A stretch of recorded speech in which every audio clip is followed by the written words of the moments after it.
नमस्कार। आज हम एक बेहद अहम और दुखद घटना पर बात कर रहे हैं। एयर इंडिया फ्लाइट AI 171 का हादसा। 12 जून 2025 अहमदाबाद से लंदन जा रही बोइंग 787 फ्लाइट जो टेक ऑफ के कुछ ही देर बाद क्रैश हो गई। हम इस पर विस्तार से बात करेंगे।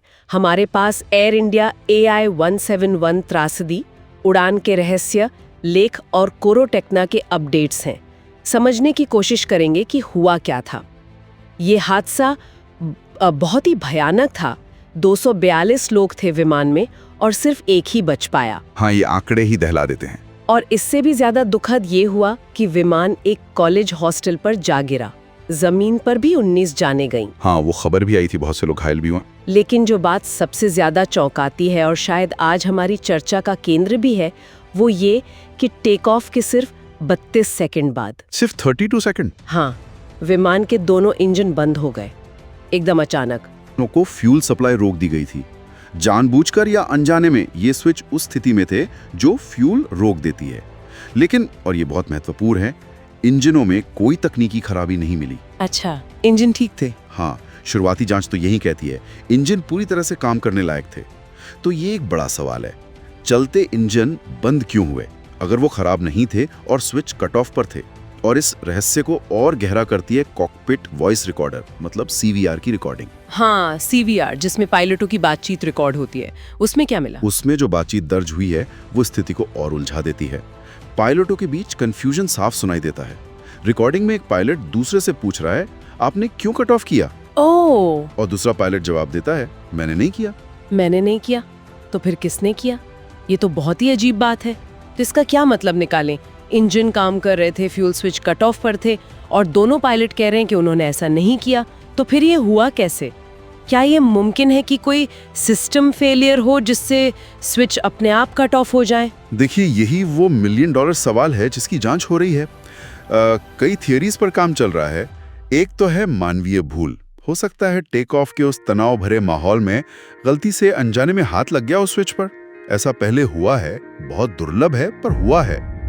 दूसरी संभावना है किसी छुपी हुई तकनीकी खराबी की, कि क्या 787 जैसे एडवांस्ड विमान का कोई सिस्टम, कोई ऑटोमेशन बिना पायलट के सीधे आदेश के फ्यूल स्विच को कट ऑफ कर सकता है? क्या ऐसा हो सकता है? तकनीकी रूप से ये बहुत मुश्किल लगता है, खासकर तब जब कोई वार्निंग राइट या फॉल्ट कोड भी दर्ज नहीं हुआ।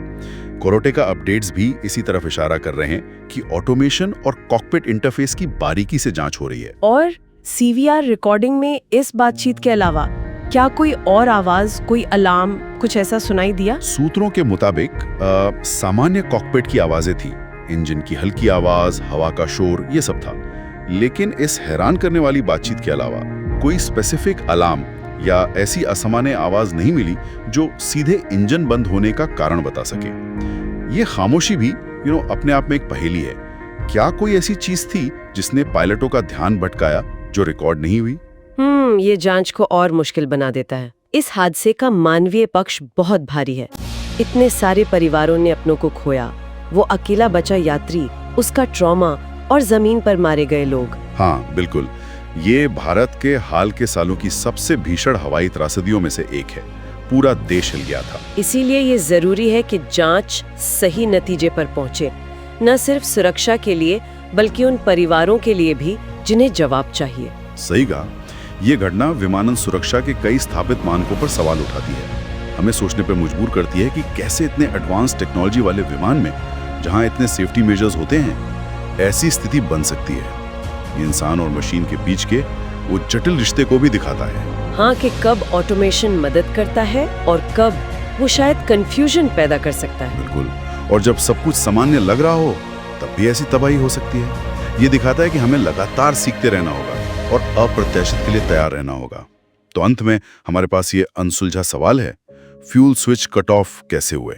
क्या ये कोई अनदेखी तकनीकी गड़बड़ी थी या फिर दबाव के उन चंद सेकंडों में हुई कोई मानवीय चूक? जांच के नतीजों का इंतजार रहेगा। हाँ, और वो नतीजे न सिर्फ इस हादसे की वजह बताएंगे बल्कि भविष्य की उड़ानों को सुरक्षित बनाने में भी मदद करेंगे। ये हमें सोचने पर मजबूर करता है कि आधुनिक तकनीक पर हमारी निर्भरता और मानवीय फैसले या चूक की संभावना के बीच का संतुलन कितना नाजुक हो सकता है, खासकर तब जब सबूत खुद ही सवालों के घेरे में हो।